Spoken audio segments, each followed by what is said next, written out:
the instructor and student sit in the PC-9 or even the Hawk 127. When you did your early training, how important were these aircraft in your early training as an Air Force pilot? Well, they're fundamental in establishing the basic skills. To pull back on the stick, the trees get smaller, push forward on the stick, the trees get larger. Developing those kind of skills.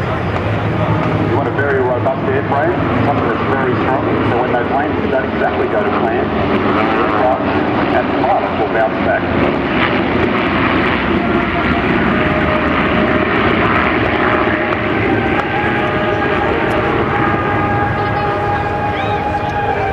A difference these aircraft actually share is, the CT4s are what's known as a tricycle undercarriage, where you have two main wheels and a nose wheel out the front, whereas the Wingeel is what's known as a tail dragger.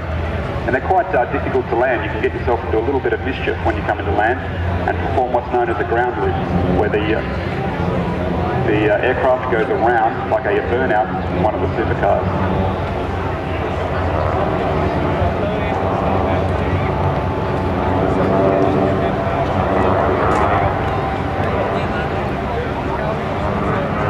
They're a very patient aeroplane, a very safe and tolerable aeroplane to fly, forgiving in mistakes. Yeah, that's right, Pete. The CT4 has 210 horsepower. It's enough to get you out of mischief without putting you in harm's way again. The skills that you see here today, the formation, flying skills, support the pilot, one pilot.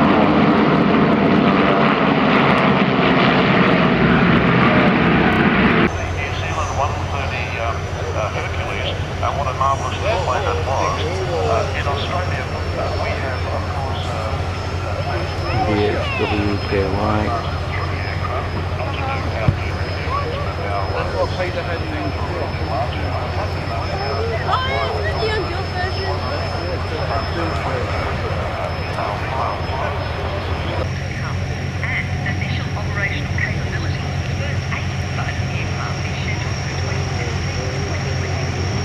Sponsor at the air show is Oris Watches, Swiss mates and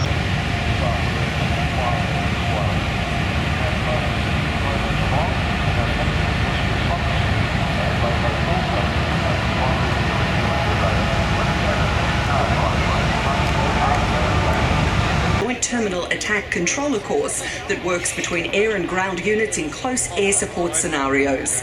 The 4 Squadron Specialist capability represents the next evolution in integrated air and land operations for Air Force. Professional helicopter services are conducting joy flights on the field today.